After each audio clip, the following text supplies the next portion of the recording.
How about now? There we go. All right. Um, Welcome to the stream, everybody. Good to have you all here. Um, Good to have a little pre-stream chat banter going on. My updates went so fast I wasn't sure what to do. Um, so next time I need to start closer to the stream. I don't. Um, See, this past week um I spoke at the Angular community meetup at their um hybrid meetup. That was a lot of fun. It was a lot of fun to get to talk to people in person, um, and just figure out the technical stuff of doing a live thing like that. My battery almost died on my laptop. That was fun. Evil Jason be like, I got all my NX updates done before start. Exactly.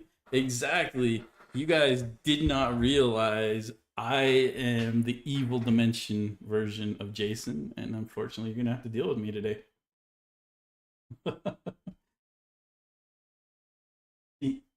Wow, before. Yeah, your talk. Continuation of the metaphor of the flashlight. The metaphor of the flashlight, I'm gonna get that everywhere. That's my goal. I'm gonna have everybody who ever talks anywhere start drawing a flashlight in their talk. That's my goal. Um, Bizarro Jason, exactly. Just don't say my name backwards. Oh wait, I shouldn't have said that. Um, anyway, um, uh, yeah, it's been good. Um, and this so this week we also had a GDE meeting. And there's some really cool stuff coming to Angular, maybe 21, maybe 22, I don't know. But it inspired some thoughts. Um, hey, Ole, welcome to the stream. Get that auto emoji out of here. What is oh? But yeah, we are there's some cool stuff coming to Angular, and in preparation for some things that I can't specifically talk about. I want to talk about some stuff adjacent to what we're doing, right? My UI looks okay-ish, right? It's not great, it's not terrible, it's okay-ish is what I would call it. There's some interesting information that has been shared and that I can't wait to talk about. But it has inspired me to take a look at Angular primitives and radix. And Angular primitives and radix are both kind of the same idea. Basically, they're headless Angular libraries. And if you guys are familiar with headless, what headless means is that you get all of the functionality, but you provide your own styling. So we can see here with radix that we can style with Tailwind, right? And we can do stuff with Tailwind. We can create primitives and just use host directives in our primitives and extend those primitives to have more functionality, which is some cool stuff that I would like to explore. But then they also include, oh my goodness, that is bright. Sorry about that, guys. Let's go here. So they provide these primitives, right, that we can use, that has keyboard navigation. This isn't the actual demo, but that we can use that. So this is like radix. So the next one is Angular primitives. And Angular primitives, very, very similar, right? We can use regular CSS, we can use SCSS, or we can use Tailwind, right? Again, headless. They provide the functionality and all the eventing. We provide how it looks. Um, so again, you know, the date picker that they've got, um, we can move around inside of the date picker with the arrow keys. And you know, it handles all of everything with the events. We just interact with it. So that was going to be my first thing of the day. Let's experiment. I want to experiment with something. So here, which UI library should we choose?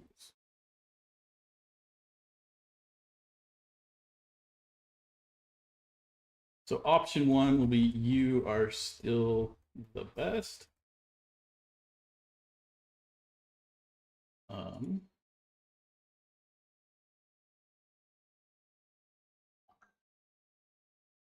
Option two will be radix.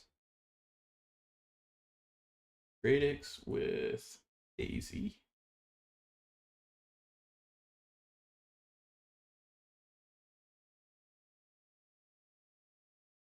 And option three will be Angular primitives with Daisy. Vote three.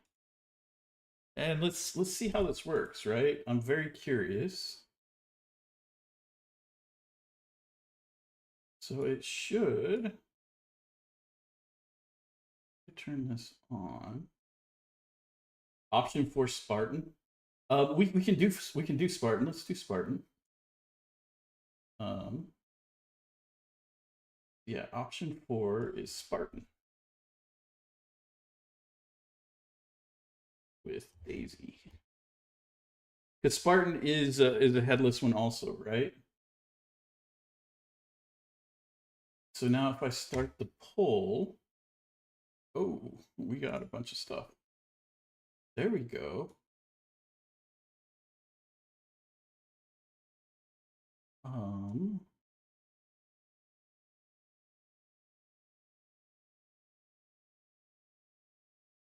So there we go. Know what it is working with Tailwind. Okay. So you guys should be able to do exclamation point vote, and then like vote one, vote two, or vote three. We'll leave this up for a bit. And it should work from both YouTube and Twitch. I don't have a cloud bot for Twitter. So oh man, it looks so much nicer on YouTube.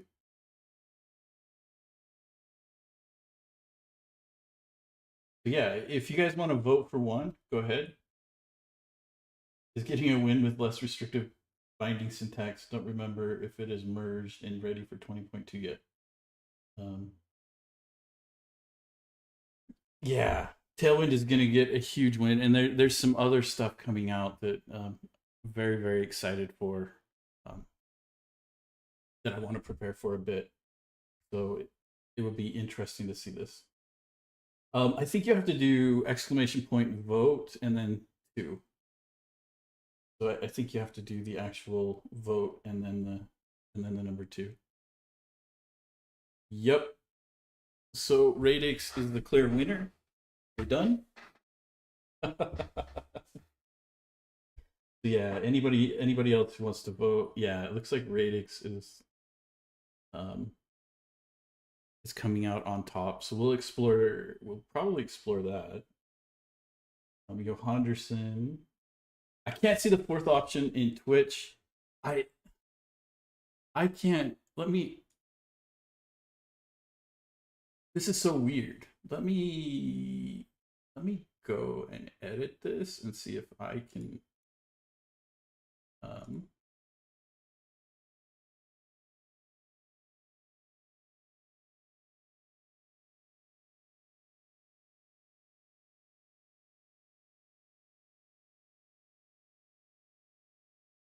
so it looks like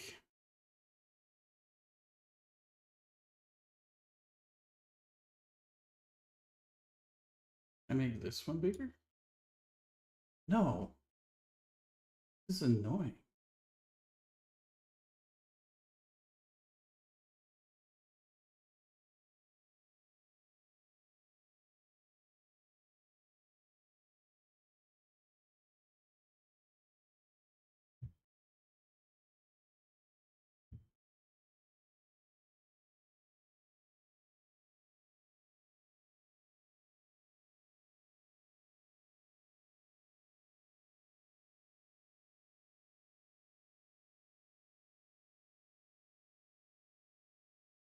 I'm trying to like I can see that there's a fourth option there, but I can't. I don't know what's going on here.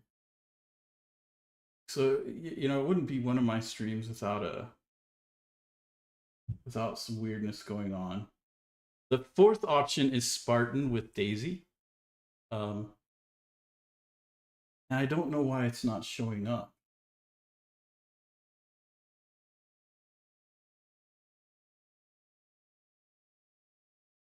So far we've got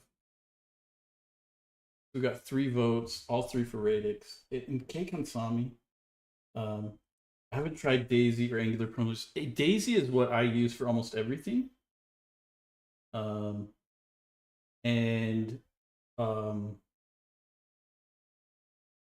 I need to figure out what's going on with this. I wonder if it's because I edited it after it tried to make it, or if it's just because the thing that's annoying, and maybe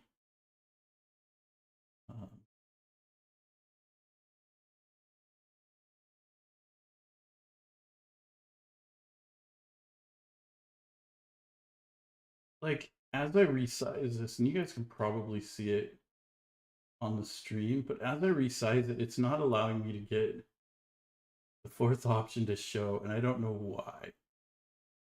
I wonder if it's let's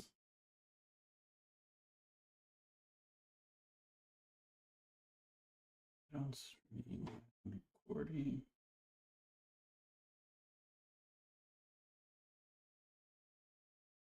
It looks like a size thing, because it's stretching the entire thing, so it's like it's got the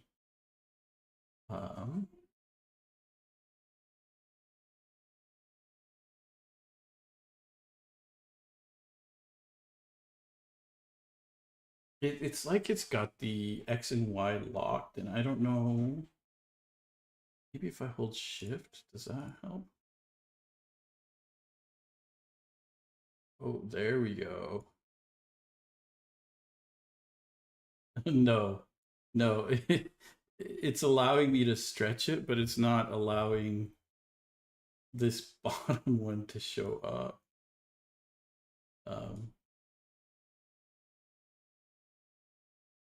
Yeah, I don't know what's going on there.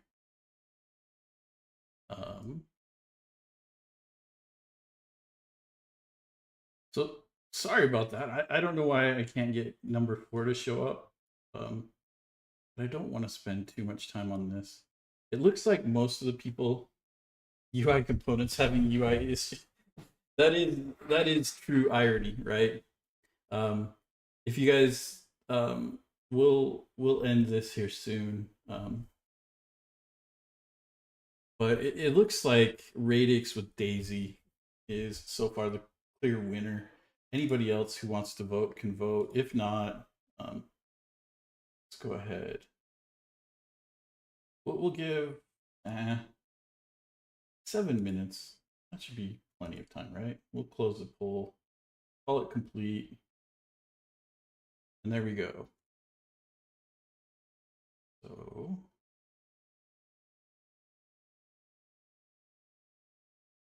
There we go. 2 is the most voted, 100% of the votes. Oh man, so Radix won. So we'll go ahead and bookmark this tab. I don't want to deal with that right now.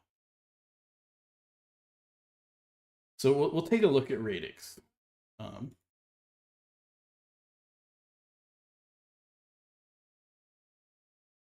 When we get into things today. Well, we can jump into things right away. There's no reason not to, right?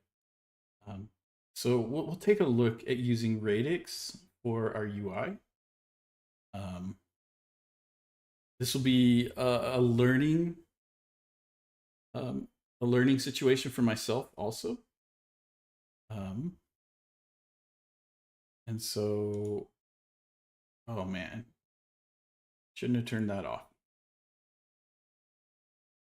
So Radix NG is an official port of Radix UI.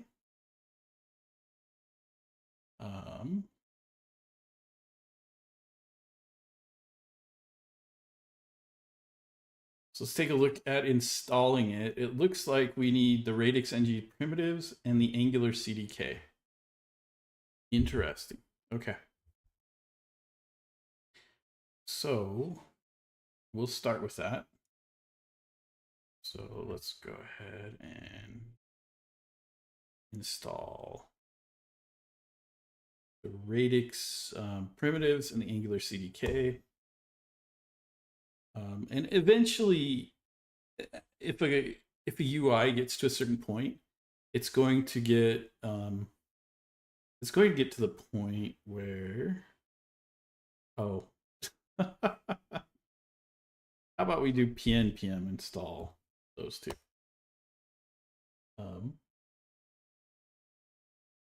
I haven't tried any of the headless UI libraries. I feel a little outdated. We have our own custom UI components with CDK that we use with Tailwind, and that you're basically building your own headless stuff. The whole point of headless is, right, you bring your own UI, and so there's more lifting to do with headless. So you could almost look at like the Angular CDK as being the OG headless. The OG headless library for Angular, right? Where they gave you the primitives, you had to style it and you had to do a bit more work, but it came out looking nice, right? Yeah, CDK deserves love. CDK is like the OG, the OG headless. So we've installed our Angular CDK. We've installed our Radix NG primitives. And so it looks like we need to import some stuff. So this looks like it goes into the bootstrapper. Oh, Radix, no, please no. So you just import the label if we want to use the label. We can import the label into the bootstrapper. Oh, into the component. Wait, what? Okay, so we can just import it straight into our stuff. Which works. Actually, you know what? Let's make this a little bit bigger so that you guys can see it a little bit better, right? The font size is actually a little bit small. How does that look? There we go. The Angular CDK is being really fleshed out with some experimental things in the last version, next version. Yeah. Keep your eyes on the CDK is what I will say.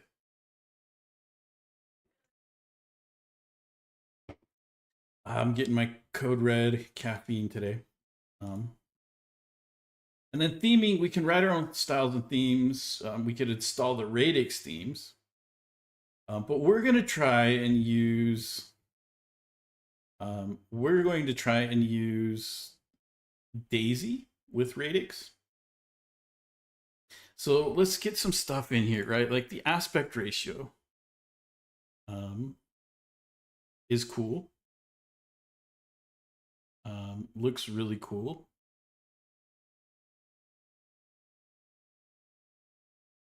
But that's not what we're looking for. Avatar, calendar, checkbox, collapsible context menu, a cropper, a date field, a dialogue, a drop down, editable, hover card. What is a hover card? Oh, that's cool. So we can hover on something and get a card. Very cool. Labels, menu bars, navigation, number field, pagination, popovers. Very cool.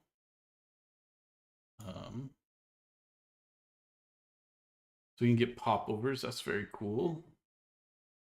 A presence.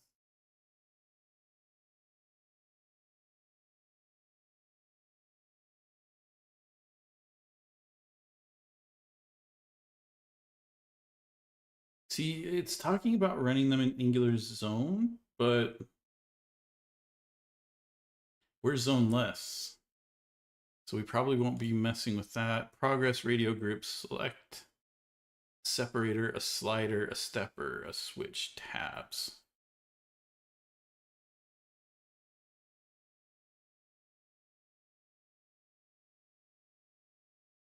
Portal, this is the one. Renders an Angular component or template in a different part of the DOM. No. Roving focus, visually hidden. Focus scope.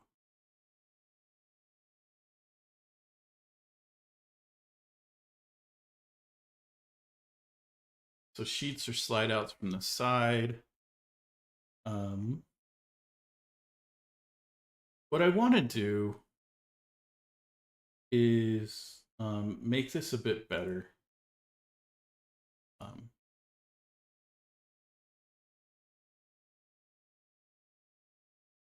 Man, putting that on dark mode really makes it a mess.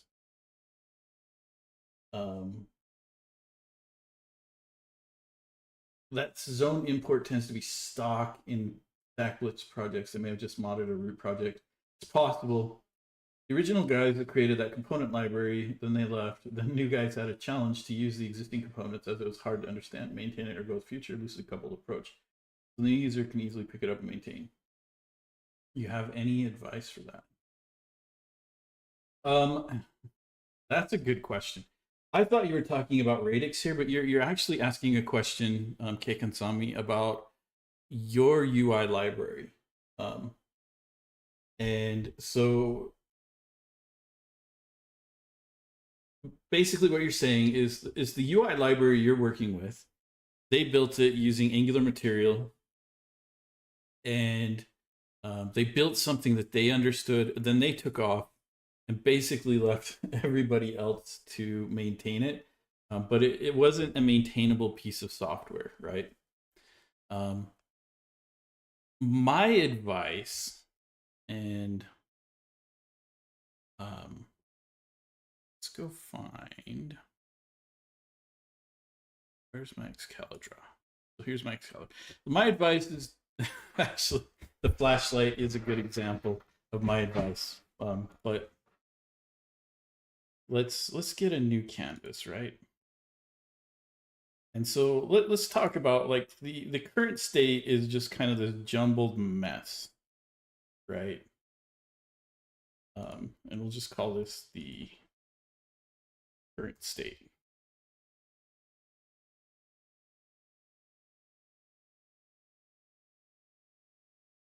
And the problem with the current state, if we have to spell it out, is we've got a couple of problems, right? One, no one understands it. Two, it is difficult to maintain. And three, it is becoming legacy code. Legacy code is what I like to call tech debt. because it doesn't have the negative connotations that a lot of tech debt has, right? So this is kind of our big ball of mud, right? Um, and then let's leave that, right? And then over here, let's grab this stuff here. We're gonna copy it and paste it. We're gonna say, hey, we want our preferred state, right?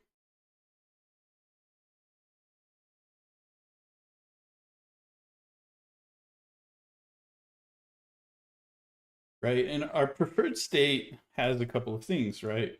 Um, we want everyone to understand it, so everyone understands it, right?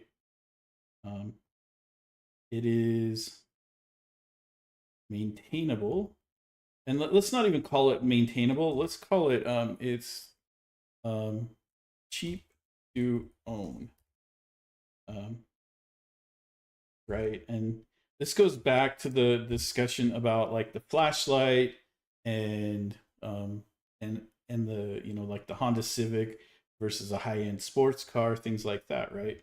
Um, and um, it is enjoyable to work with, right? Um, so we've got this UI library that's in this horrible state, right? We want to get it into oh, give me just a second. I'm not sure. Um, not sure if I have um, yes, we can also consider that Cake and Sami. So would we consider future Angular API these UIs libs will use? We absolutely should consider that. Um, so under the current state, it's kind of a mess. Nobody understands what's going on. It's not easy to maintain. Probably not easy to style. There's you know, I'm not going to make a whole bunch of guesses about it, but my suggestion is that you take the current state and you basically quarantine it. Um, and what do I mean by quarantine? Well, we basically say we understand that we need this stuff. The only thing that we're going to do with it is make security updates and things like that. If we need new feature updates, those are going to happen in the preferred state, right? So when that happens, what we want to do is we want to just take a slice, right, um, from this state, and we want to move it over to our preferred state. Um,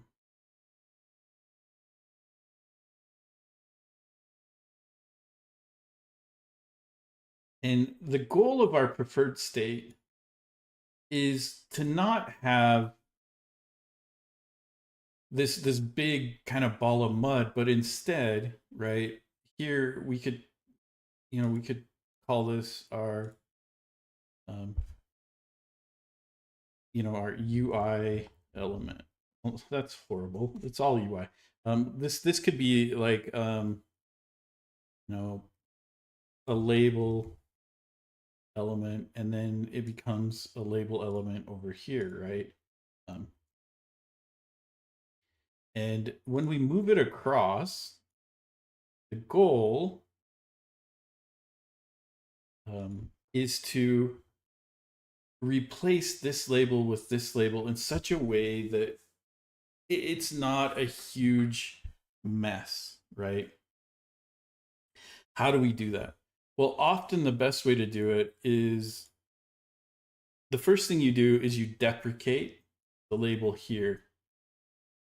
And part of that deprecation is to point people to the new label. You document the new label. This is a big part of this over here also is we want proper documentation, right? And proper documentation includes, and I spelled it documentation. Um, I don't know why I did that. But proper documentation includes a whole bunch of things. It includes upgrade paths. It includes things like that, right? Um, the the final piece that we could talk about here is migration paths, right?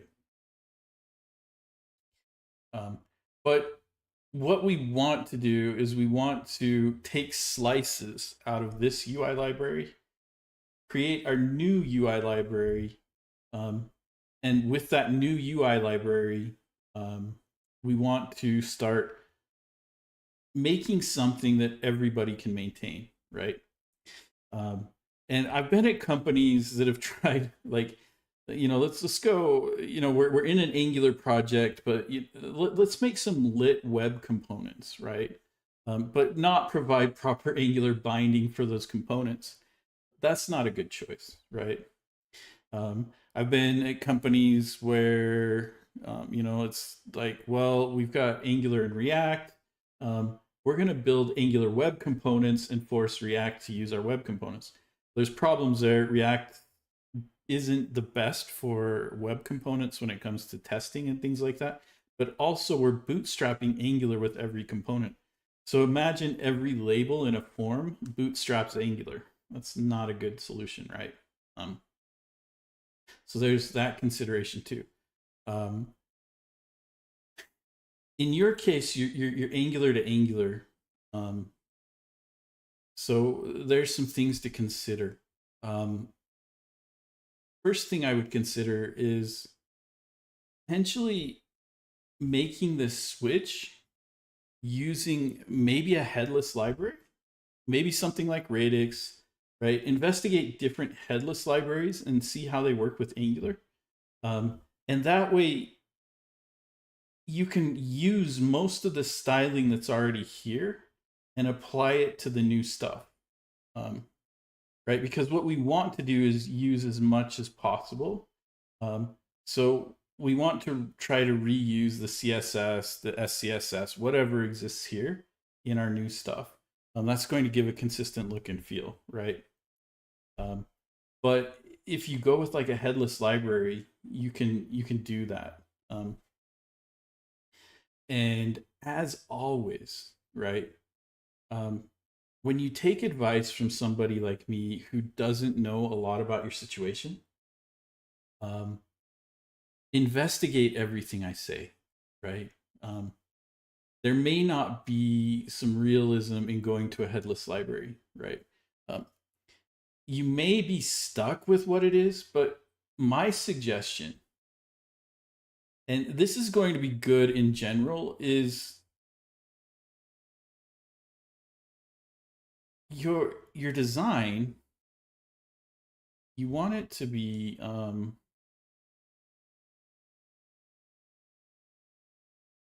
we want our design to be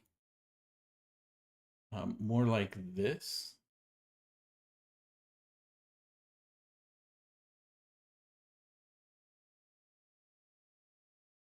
And the reason for that goes back to the flashlight, right? So this could be like a text input.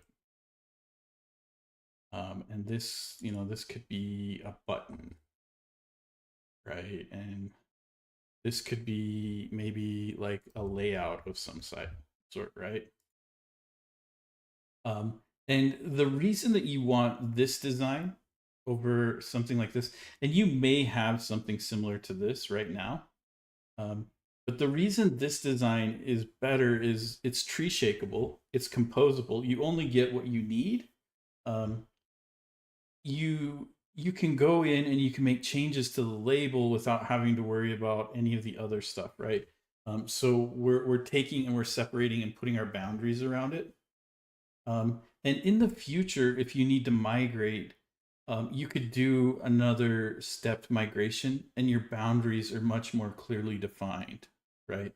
Um, this this is the way I would do it. And even if you wind up keeping all of this code and just migrating it here, your maintainability is going to get better. Um, right. Some of the things that you want to think about are like your CSS tokens, and standardizing your CSS tokens.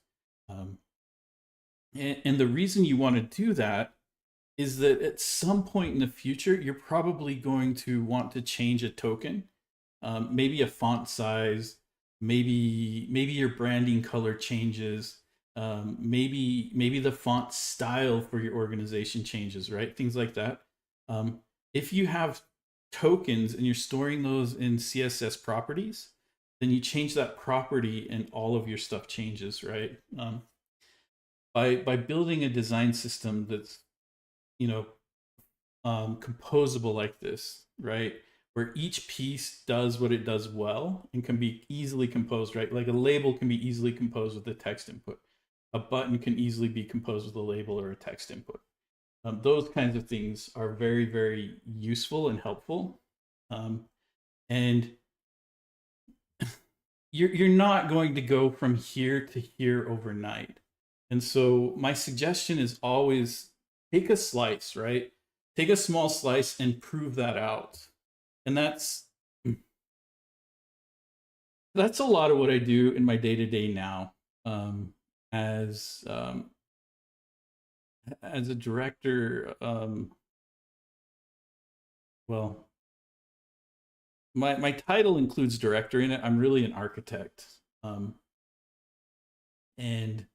um, at my current job, a lot of my day-to-day is um, looking across the org and seeing issues like this and coming up for strategies of how to do something like this.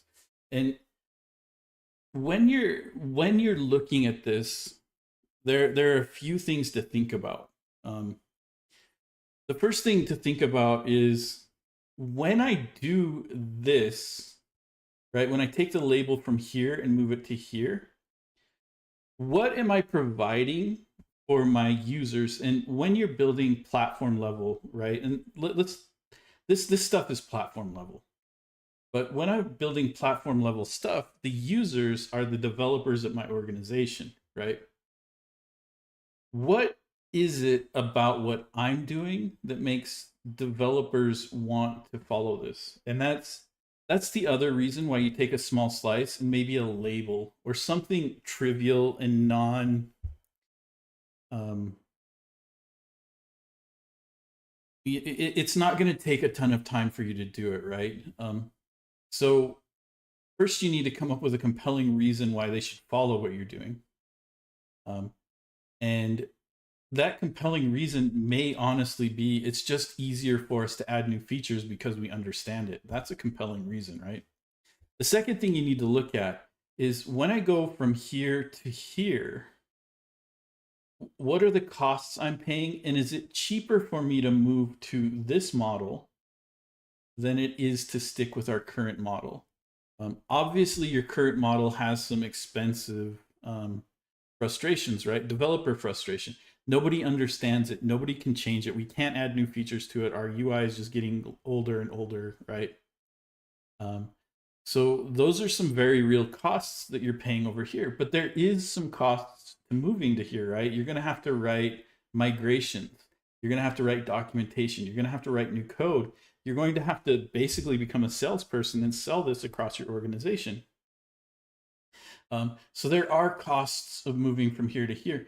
But if this winds up being the cheaper option, you know, and it may not be the cheaper option now, it may actually be more expensive. But if we look forward 3 years, and you know, this saves us twice what it's going to cost us to maintain this over 3 years, even though we pay more now, this is the cheaper option, right? Because that cheaper option just compounds. You know, it's like owning the Honda Civic versus a sports car, right? The Honda Civic is just always cheap to repair. Everybody kind of understands the engine. It's, you know, it's a very cheap option to own long term. The sports car is a bad example because you're going to pay more for the sports car up front, but parts are harder to come by. You probably don't want to work on a high end Ferrari or a Bugatti yourself. That means that you're going to have to bring in specialists, right? And so it's even more expensive in the long run. I'm always for building the cheaper solution, but yeah, that kind of the director role and going from tangled to untangled seems very, and these are things that you can learn yourself, right? This isn't something that I just decided, oh, I'm going to do this. um this is something that I've spent, like, I, I've been writing software for longer than some of the people on the stream have been alive, which is a crazy thing to say. And you could probably guess from the color of my hair that I've been doing software for a while. Um, I turned 48 this year, and I've been doing software professionally since I was like 21 ish. So that puts me at 27 years of professional software development, right? And so when people look at me and want to compare themselves to me, first of all, stop. You're probably better than me in many, many ways. But second, I've got 27 years of making mistakes, and lots of mistakes and painful mistakes. And so I've learned that, hey, there are certain things that work better than others. And I have my own perspectives and point of view. Um, and I try to share those. If you're interested in becoming like a director or an architect or things like that, the first thing you want to do, to prepare for that, is start thinking about the cost of the decisions you make, right? One of the things that has been the most difficult for me to overcome, um, as I've been transitioning into like architecture and director type roles, is I'm the guy that's like, ooh, shiny. And we were joking about this before the stream, right? Like I get sniped easily and things like that. It's important when making decisions that affect more than just yourself to look at the cost of those decisions on others.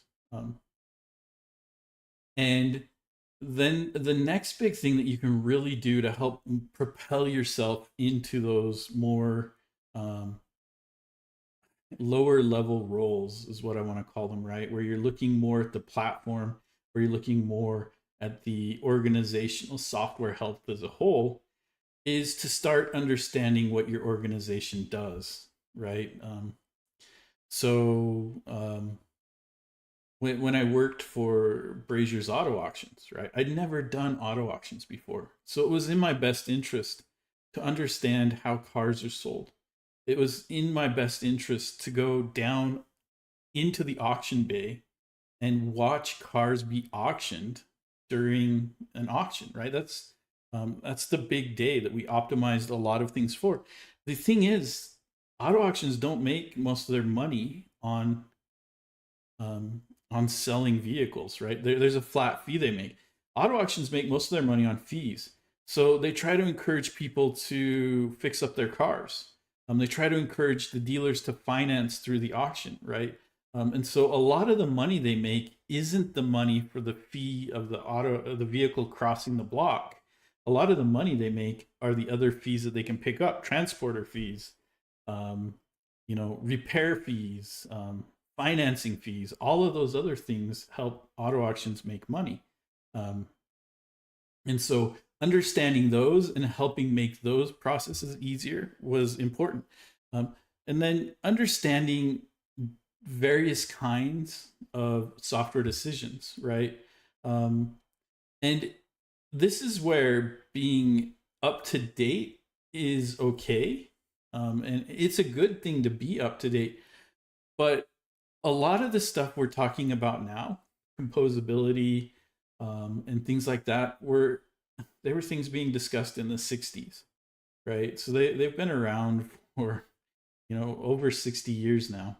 So the ideas themselves aren't new, but taking the time to understand the theory and how this stuff works, and understand, at a lower level, how software is composed, how software is built, will help you make these decisions and trade-offs.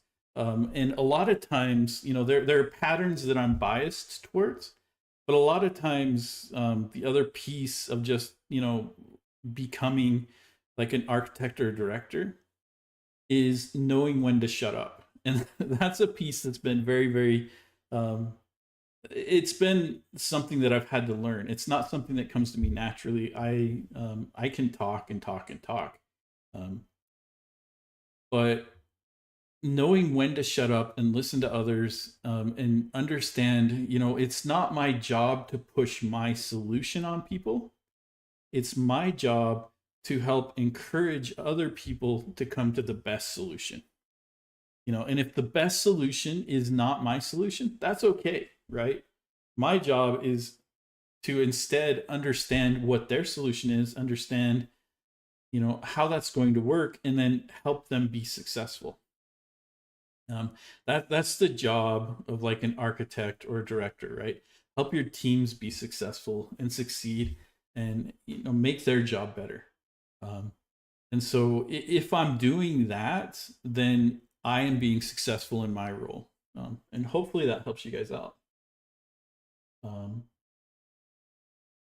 so software or parenthood will both make you gray. 100% TBD gamer. Oh man. And when my kids were little, I used to think, oh, it'll be so much easier once they go to school. And then once they started going to school, it was like, oh, teenage years are probably difficult, but a lot of the stuff we're experiencing now, the the reality is, the older your children get, the more difficult they can become. You'll become more and more proud of them, but the level of decisions that a toddler is making versus your daughter who's about to turn 18 are worlds apart. Um, and the amount of anxiety that as a parent you have when your children are starting to make adult decisions that can affect the rest of their lives, and knowing when is the right time to step in. You're 100% correct there, TBD gamer. um, what it will make you if you're both a parent and software. You can see for me, I'm just lucky that I still have my hair. um, um, like, I wouldn't trade my kids for the world, and it's been amazing. They're incredible girls. I love them to death. Um, but being a parent is a difficult job. And that's why, I refuse to judge other people's parenting. I don't know their kids. Um, and my two daughters are like night and day in a lot of things, and I cannot treat them the same. So yeah, we continue to relearn the lessons. I feel our profession standards are so wildly different. You spend the first 10 years of your career being a developer, writing code, being opinionated. It takes a while for these lessons to sink in. Then you start designing software and more efficient with your time. Exactly that, TBD Gamer. Um, it was a cool hangout. Can't stay. It was a great conversation. Next time, see. Hey, Kei Kensami, thank you for being here. Hopefully, if you watch this back in the replay, you can get good stuff out of it. Thank you for the great question. Um, I keep questioning whether they're cutting my hair or Santa's when I go to the barber. Oh, I may wonder the same when I look on the floor and I'm like, holy shit, where did all that gray hair come from? I wonder whose that is. Because I'm not old enough to be gray. Um, anyway, thank you guys for the great discussion and great contributions. Um, this was a very appropriate question for what we're talking about, but I also think, um, like, one of my goals for the stream is, you guys, if you guys are coming here to learn how to do Angular, I can teach you how to do Angular, but I can also point you to the same places where I learned to do Angular. I love Angular, and of course I'm going to use Angular as a vehicle to discuss things. My goal here is more to help you guys level up in your careers, right? Whether that career is writing Angular, whether that career is moving into architectural or director level stuff. You know, I want you guys who spend your time with me to be successful in your day-to-day jobs. Um, so I really appreciate questions like these. Maybe we write less code.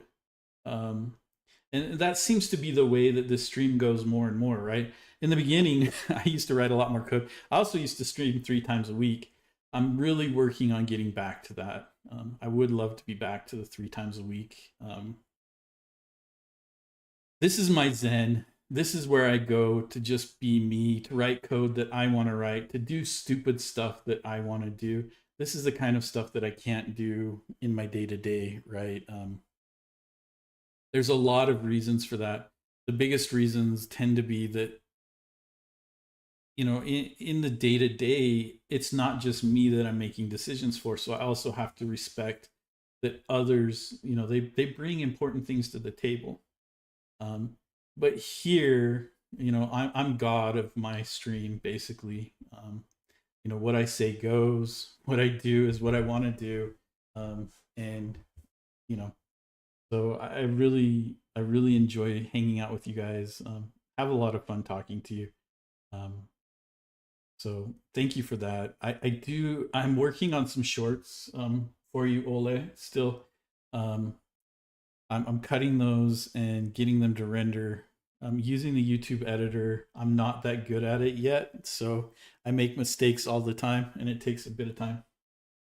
Um, yeah, exactly. And if there's something at work that I'm lacking in, some of these streams, like the GraphQL stream that we did with the dinosaurs, right, and the Nest.js stream that we did with the dinosaurs, that was for me to explore something that I was lacking in at work. Um, and so, I appreciate you guys allowing me to indulge in these kinds of things too. Yeah. Um, anyway, when it comes down to it, if you've got a big ball of mud, the best thing you can do is quarantine that big ball of mud.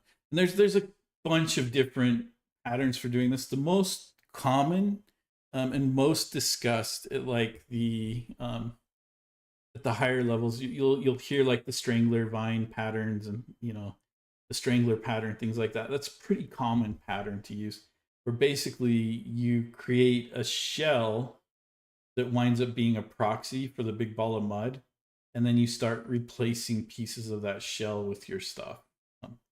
That's one way to do it. But I always suggest that when you've got something like this, right, you basically have consumer software that you have to throw away and rewrite once it stops functioning how you want it to. My suggestion is minimize the level of impact of rewrites, right? If they make a big change to buttons in the HTML standard and you're like this, then your whole library is kind of screwed. If you're like this, then we just change the buttons, and everything else just kind of goes on being its own. And nobody really knows if you create your APIs properly and your composability properly. Your button's completely changed. Everybody's like, great, I've got a button. Nobody cares. The software doesn't care. And we go on our way. So anyway, that was a fun discussion. Let's see. First of all, let's go commit this, right? So we added radix ng headless to our project. We're going to see that not a whole lot has changed. At least I hope not. Let's see. We haven't used anything from radix yet. So really, we should see that when we serve this, nothing's changed.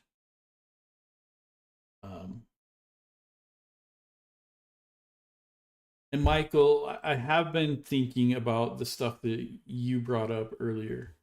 And so whenever you want to bring that up, I'm good with it too. We take a look at this.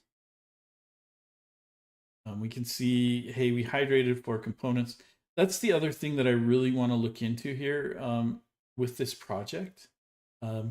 Is I want to look at partial hydration. This is something that I've never done in Angular. You'll hit me with it in a bit. Perfect. But I would really love to look at partial hydration so that these components come from the server pre-rendered, but when we click on them, then Angular hydrates them. And, we can take a look at our hydration layer and see that some of our stuff hasn't been hydrated yet. So I want to watch this graph. The hydration happen later.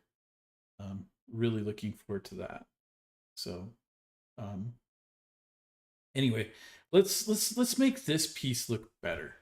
So let's go take a look at. Oof, dang.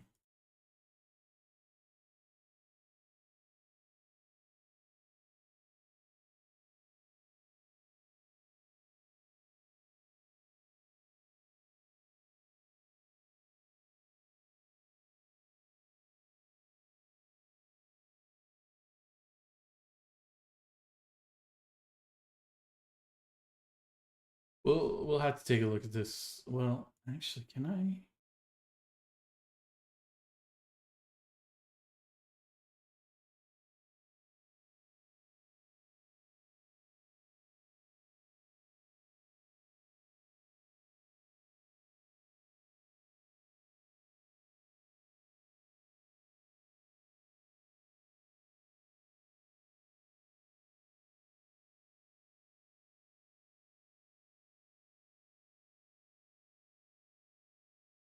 There we go. That's how we do it.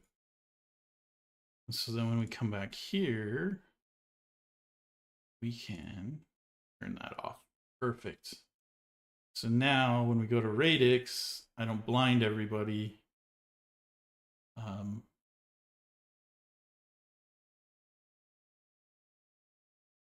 curious. Nope, it is just that simple. Okay. So what we're looking for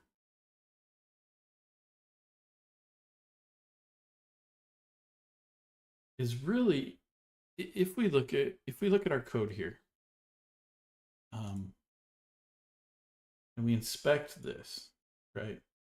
What we have is a button that we've made a little bit nicer.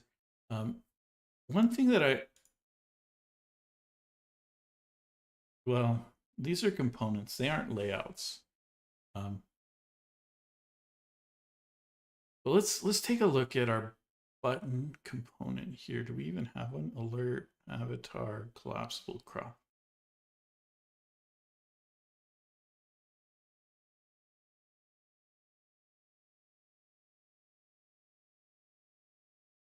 Select a separator, a stepper, a switch.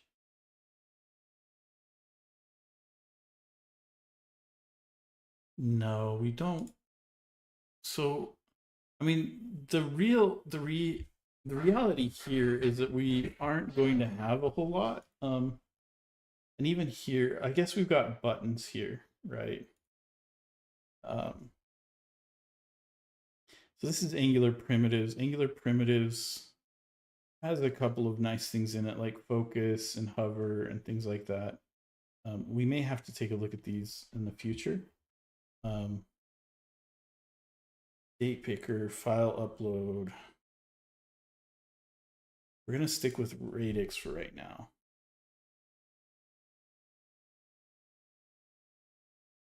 So radix is taking more the idea that we want to provide things that aren't provided by the HTML. Whereas Angular primitives is taking the approach that we just want to provide a bunch of stuff. And they're different ways of going about it. One of the things,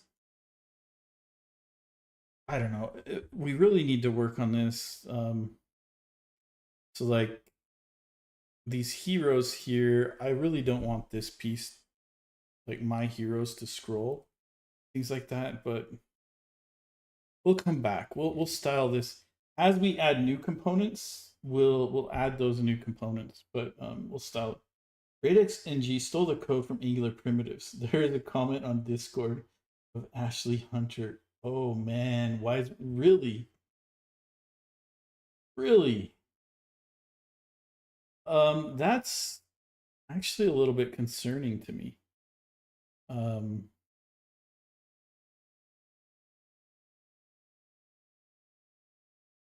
can you well, it's on the Discord. Um,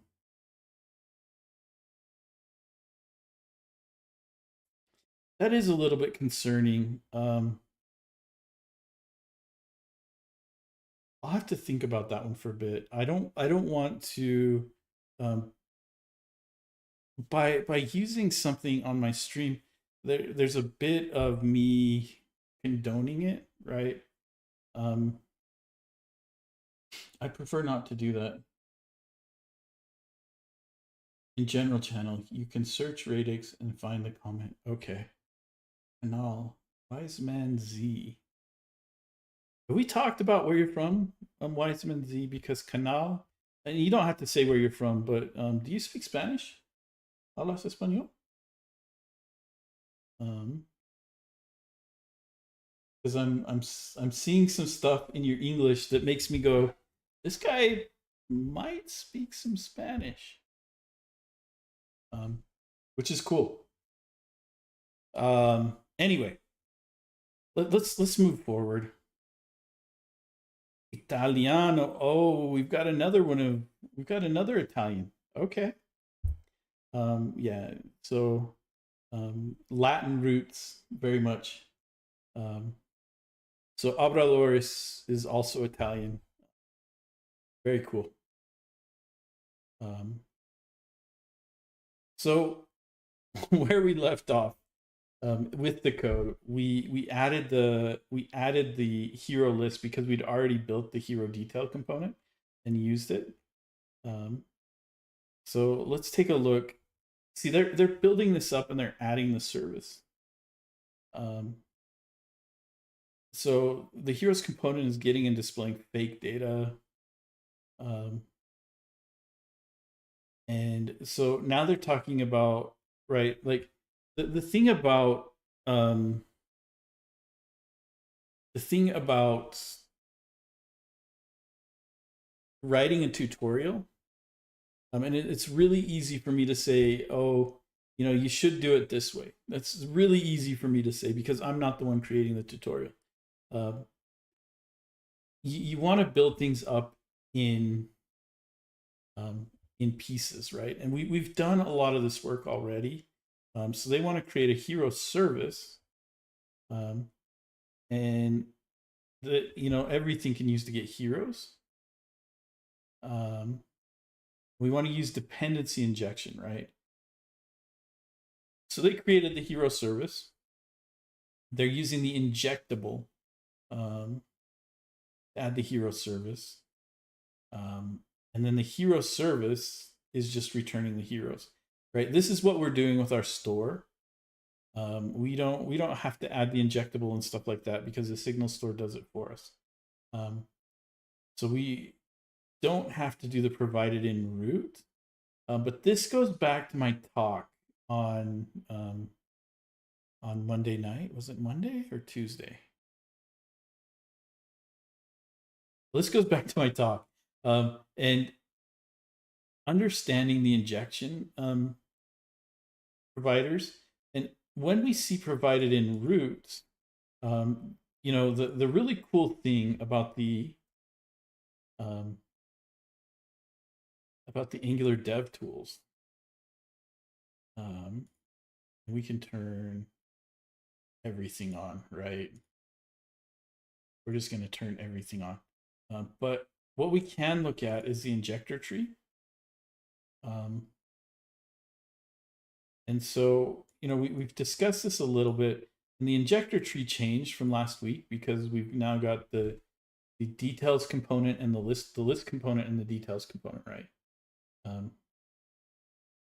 so we've got these, and they're wrapping up into the heroes component, and then this comes into the app component. So when we pull something into the hero details component using the inject or constructor injection, it's going to walk the tree, right, looking for stuff. And we can see here that we're providing a signal store. And at this level, we aren't providing anything in the app component. At this level, we're providing the router module, the common module, right? So we're providing a couple of things at the standalone app component level. But whenever we use provided in root, this is the injection level that we're at, is this root injector here. And let's see. Go back here. Yeah, that's going to give us, take away that view and kind of split things up, right?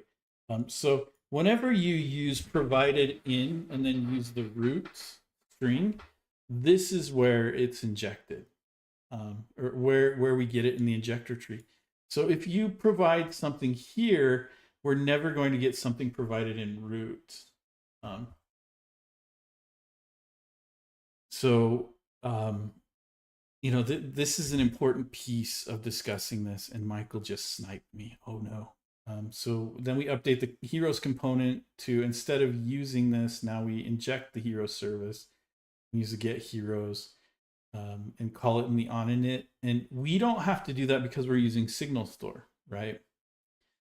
They then turn it into observable data. Again, because we're using a signal store, our stuff is using signals, and we don't have to do this piece too.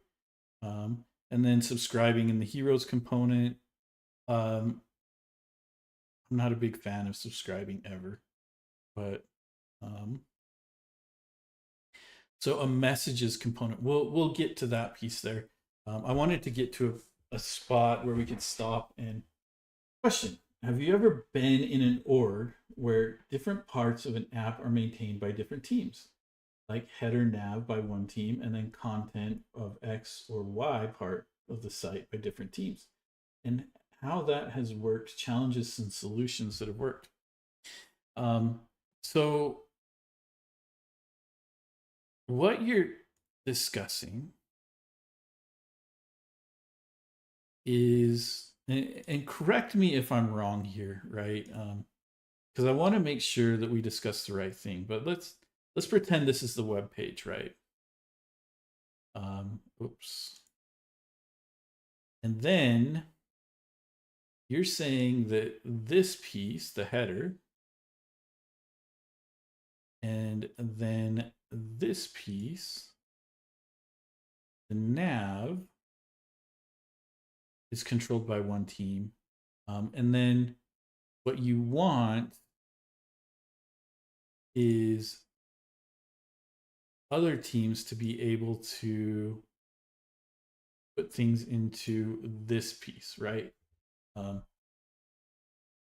Is that a good summation of your question? Because if that's a good way to, that's a good way to look at it. Or like public facing corporate site on team, internal employee stuff another, but yeah, that too. Okay, like the blue and the green. Yeah, right. And so this stuff is maintained by one team, right?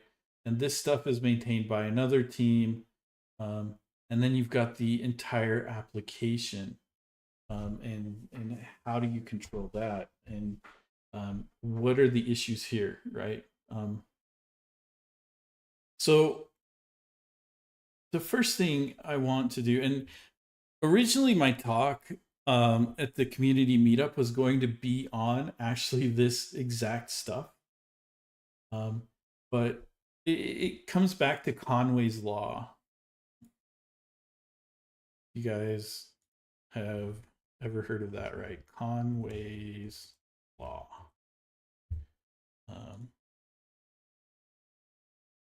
And Conway's law basically says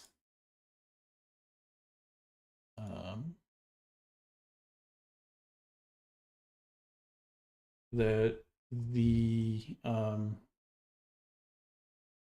systems created by any organization tend to mirror the communication of that organization, right? And this is an important law to understand as you're developing software, because and we talked about this a little bit. Maybe it was on stream, maybe it was at the meetup. I don't know, but the point of this is that when you're setting up multiple teams, the communication between those teams is going to be paramount. One thing to recognize here is that we've actually got 3 teams. We've got the platform team here, right? And the platform team is going to maintain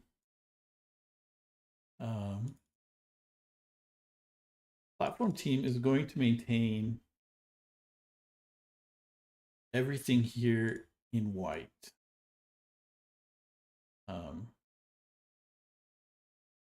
Right? And everything here in blue we can call team A, and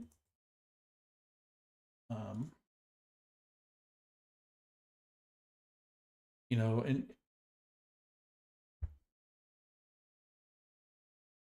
so here's team A and here's team B, right? And the important thing to recognize here is that the communication that's set up between these 3 teams, and you know, just because we're pointing out 3 teams here doesn't necessarily mean there has to be 3 teams here. Team A could be the platform B, team B could be the platform team, right? The reality is that, you know, we need to set up a platform for everybody to put their stuff into, right? But we're giving holes in our application to team A to fill here and here, and team B can fill here. The platform team is going to take care of making sure that the overall application is performant, the bundle sizes are good, and that, you know, the if we're using NX for this, right, that the platform stays up to date and things like that. But the biggest thing to do whenever you set this up is be very, very intentional about how communication works. And there's a lot of reasons for this, but the biggest reason is that if we build walls around team A and we build walls around team B, what's going to happen is, let's say team B needs something to happen at the platform level, right? Team B has built this giant wall around themselves where this is all team B takes care of, right? And where is my fill?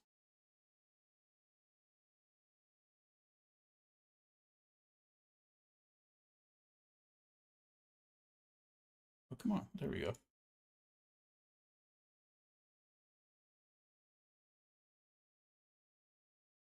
Right? So this is all that team B takes care of. And they don't want to take care of any more than this. And we've allowed this organization to exist in the, or we've allowed this to exist in the organization. But what happens when team B needs something from the platform team? Team B in their sprint planning will say, hey, we need something from the platform team. The platform team is terrible at responding to us. So let's build in 4 days for the platform team to respond, right? And then team B does everything up to where they need the platform team to do stuff. And then they just throw things over the wall, right? And hope that the platform team can get to them in 4 days. I talked about it last week. Okay. During front-end interviews in the USA, candidates ask algorithms and leet codes. Ole, yes, they are. I have my thoughts on that. I don't want to get distracted. I'll come back to your question, Ole, about algorithms and leet code, because I do have thoughts about that. And but for the most part, they are, right? But this is what tends to happen, right? And then maybe team A is good friends with the platform team. And so team A is able to make the platform team make changes that are maybe not in the best interest of team B. And so team B gets more resentful and they start building a bigger and bigger wall around themselves. And eventually team B is isolating themselves from the rest of the platform. And they become very, very frustrated. But this is the piece of the application that everybody's working with. So team B has a whole bunch of pull with the upper level, right? And it just becomes this very, very ugly political mess. So what do we do? Well, the solutions to problems like these are not technical. The solutions to problems like these are very much with people. One of the things that you need to watch out for when you start going into multi-teams is you need to foster that communication and that trust between teams. And you need team B to feel less like they're an isolated island, and more like, hey, team B and team A and the platform team, we're all on the same team. We're all trying to reach the same consistent goal. And that's an important piece. One of the things that you can really do to hurt team cohesion is to treat the platform team like they're a special team and give them special information. That's going to make other teams resentful. You could do the same thing with team A or team B. But if you treat all teams as equals and you encourage all teams to look at, hey, we're trying to achieve the same thing, then we can encourage good communication across the application. The other thing to take a look at, and we didn't even really draw this here, but we've got this whole other team that exists out here that is the let's pick like a purple, right? The backend team, right? Oh,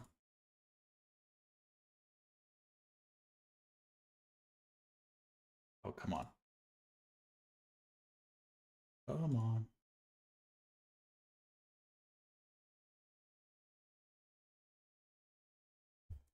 Right? There's a whole other team here. And there does tend to be we can really highlight the differences here, right? By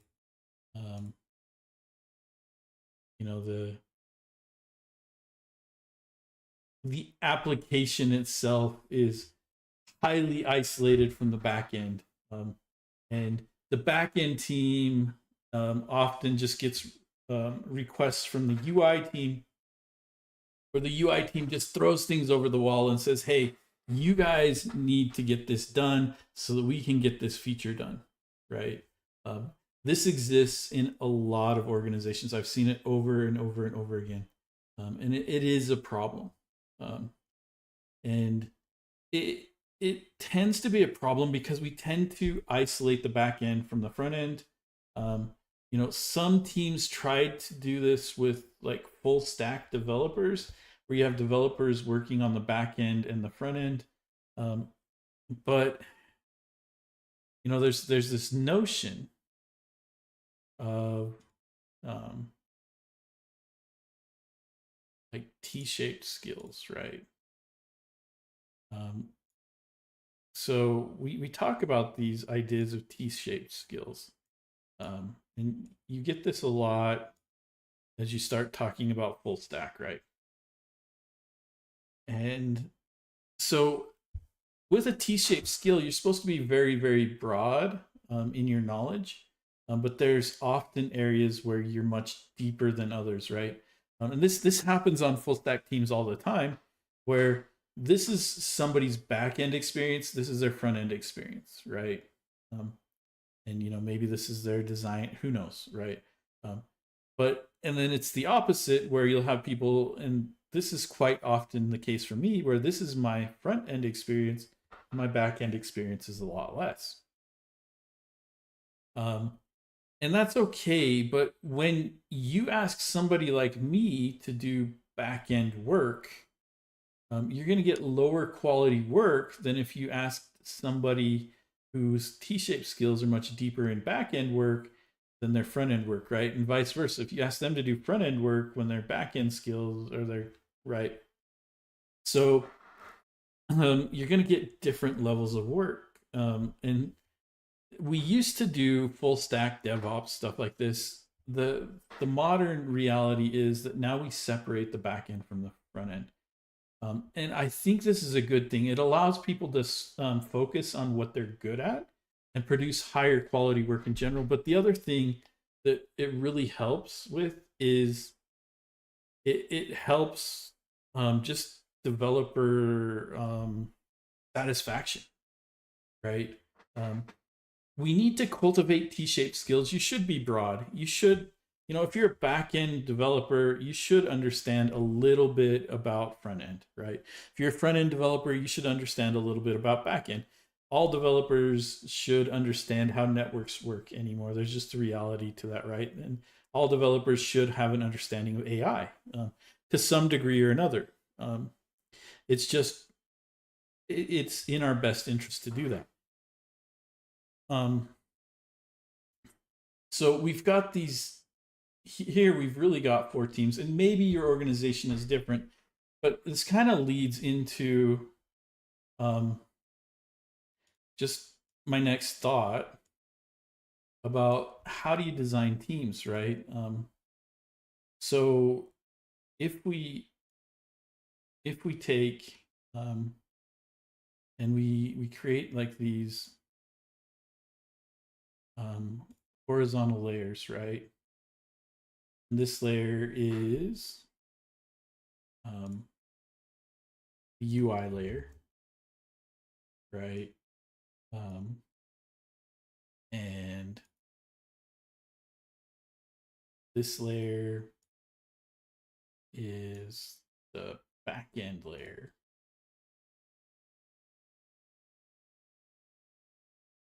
Um,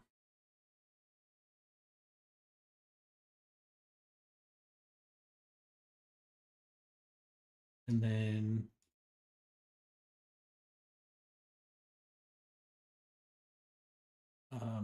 we get one more layer, and we call this layer the we can call it like the auth layer or something like that, right? Um,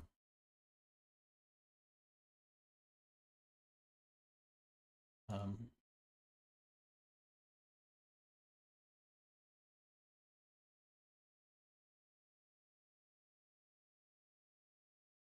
so we've got these layers as we're designing an application. And what a lot of teams do when they work on a feature is they go, oh, this is a UI feature.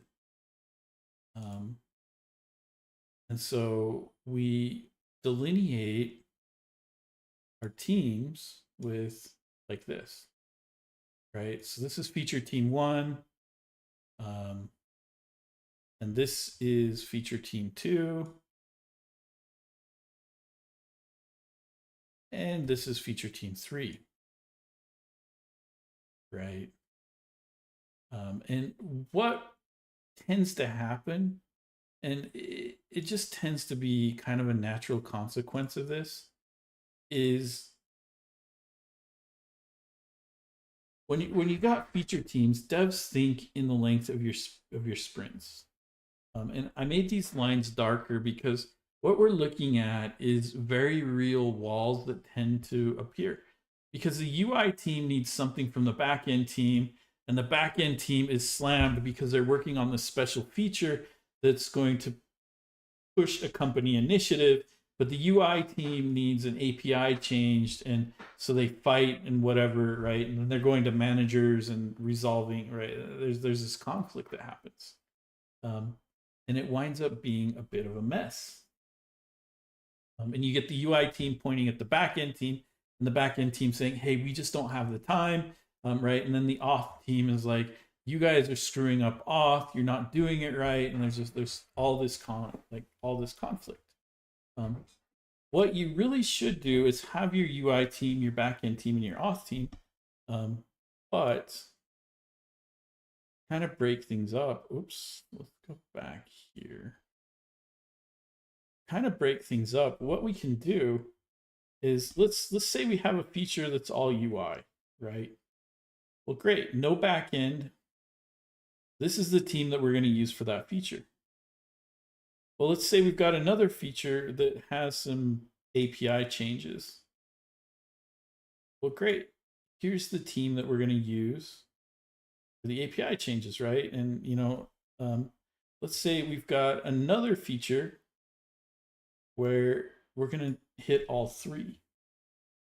And so what you wind up doing is when you create your epics and your features, rather than looking at something like this, you create experts in their domains, but you create your feature teams at the time of the epic. This gives people a lot more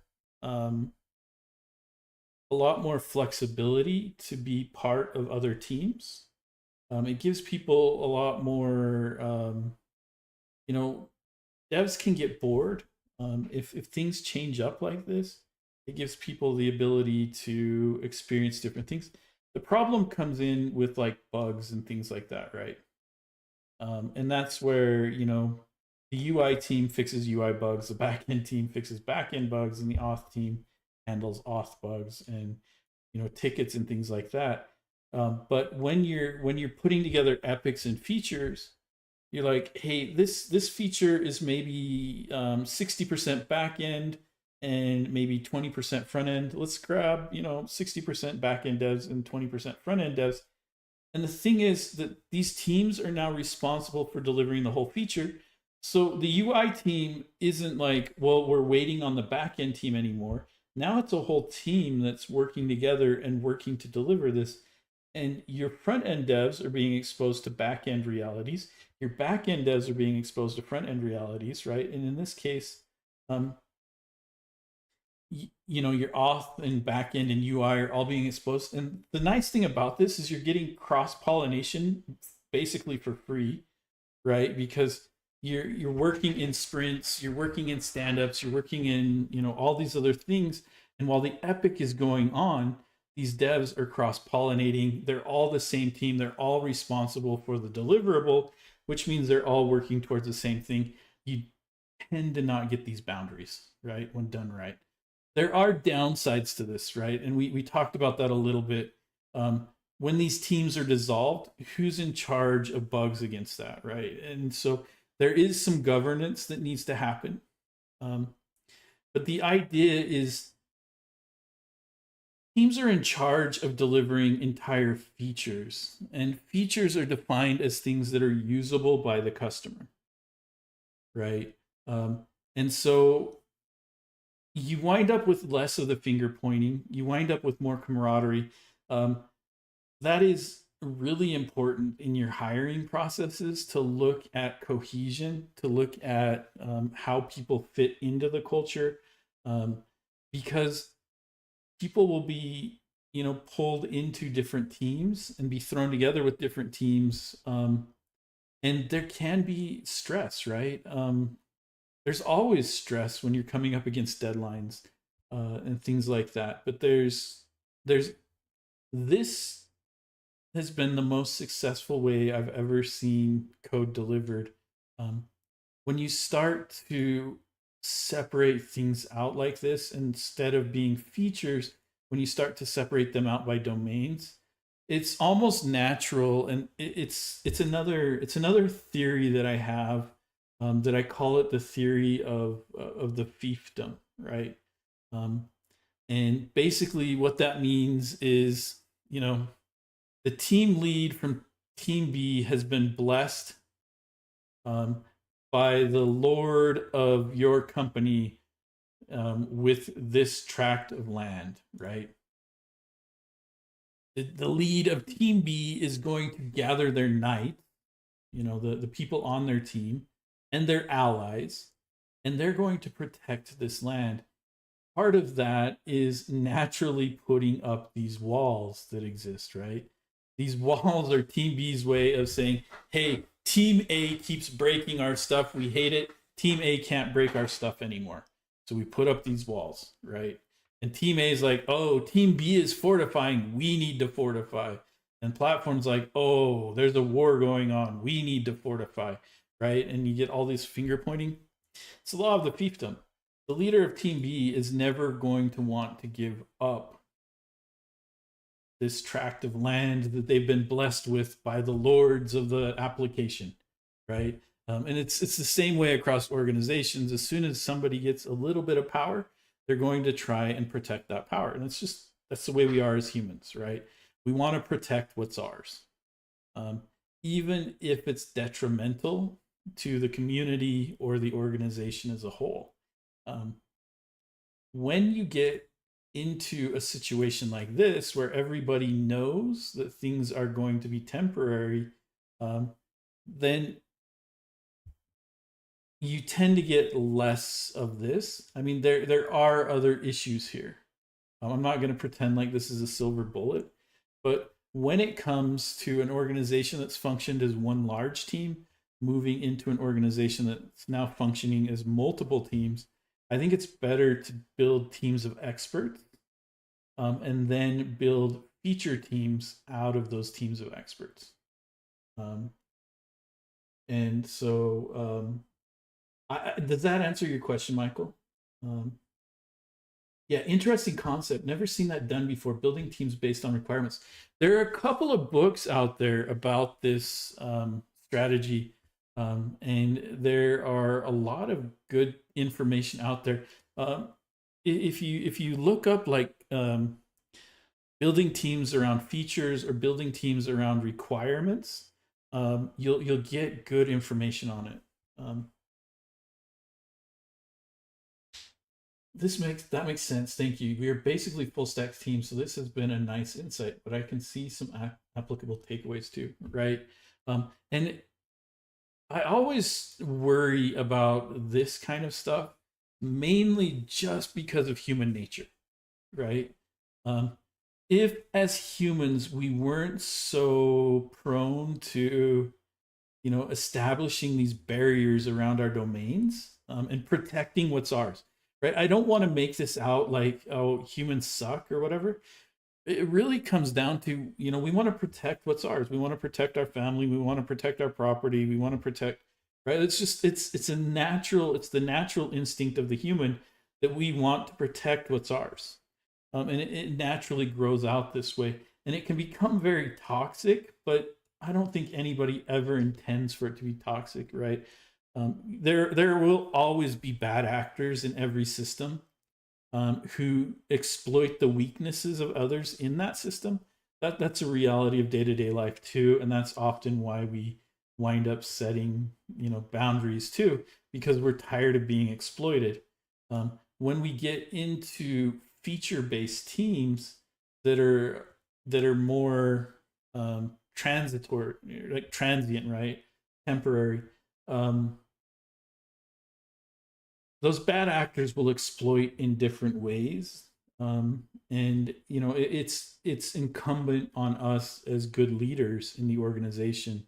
And it doesn't matter if you're a junior developer, a senior developer, a C-level exec. You are a leader of your team if you want to take that leadership on, right? So it's incumbent on us as leaders of our teams to help foster environments where everybody can succeed.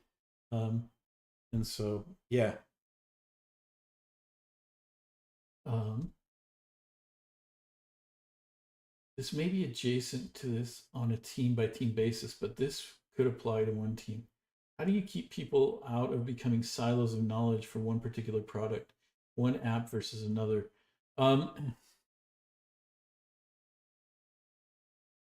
So the reason that somebody becomes a silo of knowledge is that the organization demands that from them.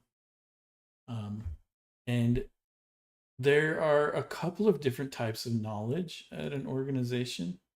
Um, so, you know, if we look at knowledge in general at an organization, um, there are a couple of types of knowledge um, that we can point to. Um, and um, the first kind of knowledge is tribal knowledge.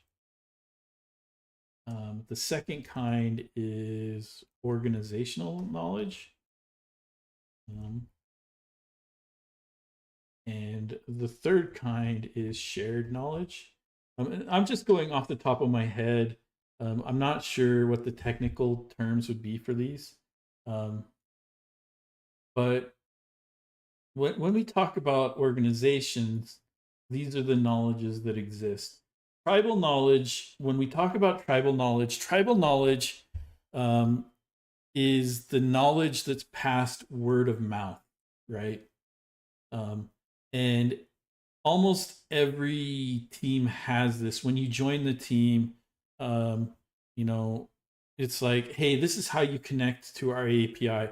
This is how you do this. This is what we do when when we return objects and things like that. It's the knowledge that most teams give you as soon as you join that team. That's the tribal knowledge. And the funny thing about tribal knowledge is because it's an oral tradition, right? It's shared from person to person. It also has the problems of like the telephone game, right? Where one person hears it and then passes it on to another who hears it slightly differently, who passes it on to another, right? And so the tribal knowledge can change over time, but it's also the worst form of knowledge. Organizational knowledge is almost like a form of tribal knowledge, but organizational knowledge is understanding your organization and who in the organization can get you what you need, right? For the most part, a lot of people, when they think about organizational knowledge, will think about like HR, right? Oh, I've got a problem with my benefits, or I've got a problem with my pay, or something like that. Tribal knowledge or organizational knowledge tells me I need to speak with HR, right? But there's more to organizational knowledge because in tribal knowledge, you wind up with experts, and organizational knowledge is like, hey, I don't know anything about auth, but Michael knows a ton about auth. Go talk to Michael about auth, right? And Michael winds up getting more and more tribal knowledge because organizationally, the organization knows that Michael has the tribal knowledge. We send everybody to Michael. Michael gets more and more siloed, right? Um, the final form of knowledge is like a democratized and a shared form of knowledge. And this is, formally documented knowledge, right? So like ADRs, architectural decision records, are a form of shared knowledge. Um, your um, your Confluence docs are a form of shared knowledge. Um, right? Anything that you've documented that makes it easy for others to come along and gain the same knowledge you have is shared knowledge. And if we look at like kind of the way the world has progressed, one of the biggest things that really helped the world progress in general was the printing press, because the printing press made shared knowledge extremely powerful and possible, um, for the masses. Before the printing press, before creating books was easy, the only people who really had shared knowledge were the people who could afford it. So think of like kings and lords and things like that, who had these giant libraries, where they could go read about past battles, or they could go read about other stuff like that, right? They had the ability to afford the manuscripts and the books, and they had the ability to pay people to copy the books to keep in their library. They were really the only ones benefiting from shared knowledge, and that's why the power concentrated so heavily. Because I mean, that's not the only reason, but that helped them maintain that power concentrated. Because if I went to go fight against a king, but that king had all of this shared knowledge on tactics and stuff, and I was just some commoner who I knew how that I was really, really strong and I could swing a pitchfork, well, I'm not going to go very well against shared knowledge and military tactics and things like that, right? And most people were stuck with organizational and tribal knowledge. The problem is a lot of our industry is still stuck in organizational and tribal knowledge. The reason for that, there's a lot of reasons for that. One of the biggest reasons is I just want to write code, right? And as I get higher and higher in the organization, I do less code writing and I do more shared knowledge. The value of shared knowledge can't be overstated, because if you think about like the onboarding process, and you think about an organization that has a very, very good shared knowledge onboarding process, most of the time that person can be up and running without involving any of the other engineers or people within the organization, right? And they can become capable people without taking time away from others. Now, if you think about the opposite and the way a lot of onboarding happens, you're assigned an onboarding buddy who knows everything. And when you get stuck, you message the onboarding buddy, hey, how do I get access to this? Hey, where is this code repository? Hey, right? This is tribal knowledge. This is organizational knowledge. This is the kind of knowledge that makes it very, very difficult for your organization to scale. And this is what allows siloing to happen, right? If you want to break down silos, your organization needs to focus more on shared knowledge, and proper documentation, and making sure that that documentation is up to date. That's one of the biggest problems with documentation, is that it rapidly becomes out of date. And so for organizations to really invest in shared knowledge, they need to incentivize shared knowledge, right? And that's one of the biggest places where organizations fail, and why tribal knowledge and organizational knowledge tends to be the norm, is because when we think in our 2 week sprints, right, when we deliver, nobody ever thinks about shared knowledge, right?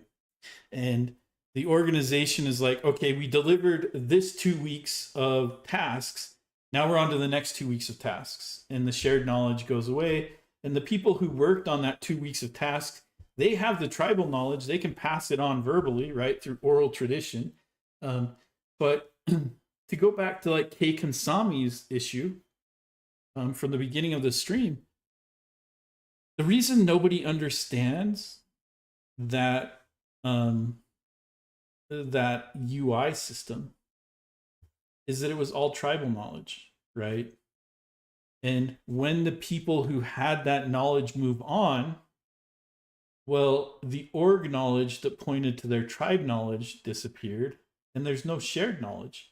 And so now everybody is now having to do forensics and investigation and try to understand what's going on. But even then, you may not understand the reasons why things were done, right? It's just this is what leads to siloing, right? These top two. Um, if you want to break down siloing, you've got to build um, you've got to build a culture that values shared knowledge. You've got to build a culture that wants, architectural decision ADRs, architectural decision records. You've got to build a culture that you're not done until you've documented what you've done, right? Um, that's how you break down silos. And the last piece to shared knowledge is it's perfectly fine to throw things in Confluence docs, but discoverability is a big piece of shared knowledge, right? If nobody can discover your knowledge, it may as well be tribal or org knowledge, right? Um, because nobody can discover what you've written. So then they go to the org. Oh, yeah, this person knows. And maybe they point you to a shared document, or maybe they just answer it for you. But we're building silos again, right? You need to work on that discoverability, and you need to work on a culture of sharing. And that's going to break down your silos. You're never going to totally get rid of silos. It's just a reality of um, like cost versus the cost of shared knowledge and things like that, right? Just because the internet is everywhere doesn't mean that everybody has access to the internet, and it's the same way even in organizations that are working heavily on shared knowledge. Um, so you can limit the amount of siloing by sharing knowledge and improving discoverability and things like that. But you're never going to get rid of siloing. Siloing is just a reality of the cost of doing business. And the best we can do is try to minimize the impact of those silos, right? If a silo disappears, we don't want to be in the state like K Kansami where the whole team's gone and now suddenly people are stuck. When that silo disappears, we want people to be able to go, okay, well, here's the shared knowledge. We can start to figure out how to get around it, and hopefully that works. Um, one API or one client, how some people become the main person for that, but also get thrown on. And that's exactly the description of what we're talking about here, right? And it kind of snowballs as more stories come in as they are just more proficient, but then there's almost a barrier to get in. And that's the problem with silos, right? And sometimes silos are a nice way of saying ivory tower. Um, and ivory towers comes from a discussion about wizards in fantasy would build these ivory towers, and the only people who could get into their ivory towers were other wizards, right? Because the entrance to the ivory tower was up at the top of the tower. There's no way that somebody who can't do the things that wizards could do could ever reach the top of the tower. And as the tower grows taller and taller, the barrier for a normal human to enter the ivory tower becomes higher and higher, right? That's exactly what you're describing.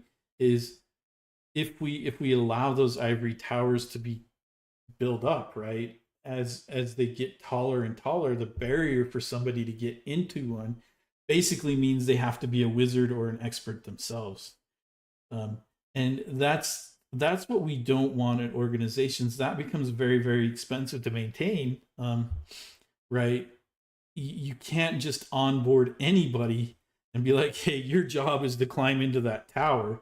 It's going to take them way too long to get there. So then we have to start looking for experts on scaling ivory towers so that we can get somebody in there to figure out what's going on. This is where shared knowledge comes in again, right? As we're sharing and disseminating that knowledge, it's no longer tribal knowledge on how to get into there, right? It's now anybody can figure out how to get in there. It comes down to, am I willing to do that? And is the organization willing to invest in the shared knowledge? And that is a very real and key piece of this, is getting leadership to understand and buy into the fact that if we rely on these two pieces, we're going to be building silos and ivory towers. If we rely on this, it's going to be more expensive, but we're going to be building fewer of those silos, right? Um, and so there is a very real trade-off. Um, and a lot of times it just comes down to organizational leadership and whether they're willing to pay the price to not have silos, or if they're like, yeah, we do silos here, right? It comes back to a bit of Conway's Law, right? Where organizations that tend to build silos tend to have communication within that organization that encourages siloing, um, right? Back to Conway's Law and things like that. Um, yeah, um, it's it's a difficult nut to crack. I don't know that you will ever be able to get away from silos. So, um, hey, yeah, no problem. I'm happy to share. Like this comes after years and years of experience dealing with very high performing teams, very toxic teams, lots of different things like that, and just as I get older, I become more of a philosopher um, and less of a zealot in my beliefs. I like to think more deeply about why are we doing this and less about what are we doing and how do we change it. Um, because often, if we can discover the why, we can treat the root cause instead of trying to force our way onto people. And the popular way to talk about managing engineers and developers is it's like herding cats, right? The harder you try to force it, the more difficult it's going to become. The more that you can bring people to where you are, the easier it is going to be to kind of help them understand. So bringing people along is useful.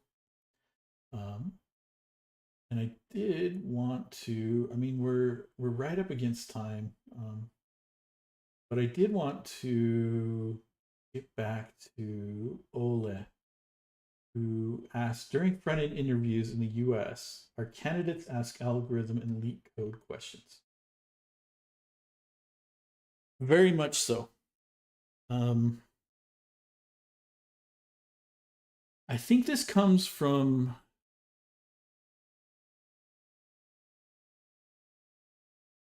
so in my experience, it doesn't matter what you do in the interview. Most of the times, you could flip a coin on a candidate and probably have just as good a predictor of whether or not they'll be a good candidate as if you make them go through leet code and all of this other stuff, right? I think the leet code craze and the algorithm craze came out of a discussion a long time ago when FizzBuzz was first invented. Um, and FizzBuzz came about because this organization that was hiring developers discovered that most developers couldn't solve FizzBuzz. Um, and for those of you who maybe aren't familiar, I don't know if anybody's not familiar, but if you're maybe not familiar with FizzBuzz, the concept of FizzBuzz is you print out all the numbers from 1 to 100. For any number divisible by 3, you print out the word fizz. For any number divisible by 5, you print out the word fizz or buzz. And for any number divisible by 3 and 5, you print out the word fizzbuzz. Right? That's the idea. And this organization was finding that 90% of people who applied to work there couldn't solve fizzbuzz. Right? And this sent the industry into this panic that, oh no, developers can't code, blah, blah, blah, blah, blah. Right? Well, while it is a little bit telling about the state of developers at that time, and probably I'd be willing to bet that 90% of developers couldn't solve leet code or who knows what, right? It didn't really tell us like how much of the developers' work, and especially in front end, how much of their work in front end was solving fizzbuzz, right? Like maybe you could say FizzBuzz is similar to creating striped tables. FizzBuzz is similar to some of the UI interactions, and I would buy that. Right? There's some good arguments there. My problem with like algorithms and leet code um, in front end is you go through this Google style interview um, where you do algorithms and all of this stuff. And then you work for an organization where all you're doing is CSS all day, right? Well, how good was my leet code interview when all I'm doing is CSS? Um, and it's the same. It's the same way with almost any other, almost any other metric we take to hiring developers. The reality is, um, it's very, very difficult to come up with a metric that can be applied to everybody that will allow you to determine if they'll be good at their job. And the reason I say that is um, people who interview have different strengths. One of the things that's very, very interesting is um, that like narcissists and bullshitters tend to do way better at interviews than others.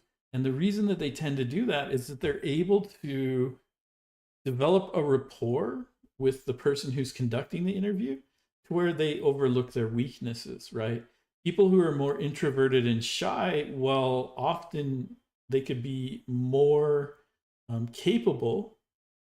They're often overlooked because they didn't develop that rapport, and people look at that shyness and things like that as them being weak and trying to hide things. And it's just the reality of human nature. Um, we just don't know how to hire developers. Um, and the problem that we have is like if I go back and look at my past few jobs, um, and I don't know the stats for my current organization, but to onboard a new developer often costs around 100K outside of the salary. That's just the onboarding process, all of the teaching and the learning and stuff like that, right? Um, so if you come to me and you're like, "Hey, bro, I want a job," like, dang, it's gonna cost me 100,000 just for you to have a job at my organization outside of what I'm going to pay you and all of that other stuff. I'm gonna be like, if you fail at onboarding, that's 100K that I've thrown away. What do I do with that, right? And so I try to invent tests that will allow me to say, okay, yeah, it's probably safe for me to bet 100K on this person, right?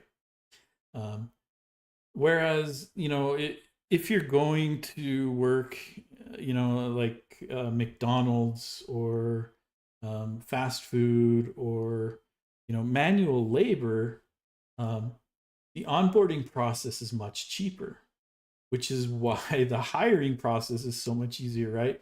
Fill out the application, talk to the manager puts you on the schedule, and right, if you can flip burgers or if you can handle the stress or if you can lift the heavy stuff or if you can do whatever, they don't care, right? They're going to keep giving you hours and it works out. If they can't, well, they invested a little bit in seeing if you could do it, but not nearly 100K. It's a lot cheaper. It's just like, hey, thank you for your time. It's not working out. Maybe you should find something else, right? Um, and that's where like all this leet code and all this other stuff comes from. It's not really um, indicative of what you're going to be doing at work. But I've heard various theories that, oh no, we're only looking for smart people here. So smart people will be able to handle this, and smart people will be able to do whatever we ask them to do.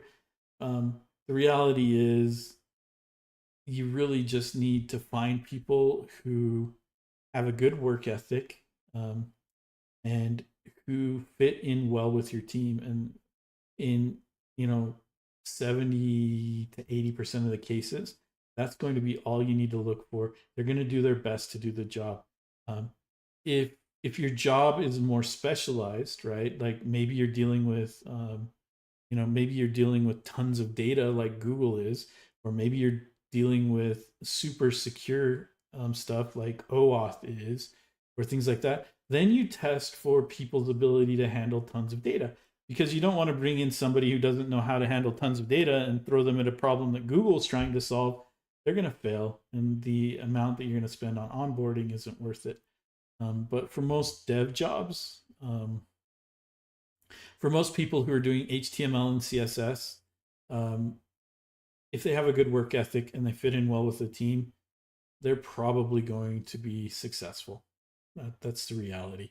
You don't need the algorithms. You don't need the leet code. You don't need all of that. Um, they're likely to be successful at what they want to do. And if they can demonstrate basic computer science skills, right? Testing them in basic stuff like FizzBuzz.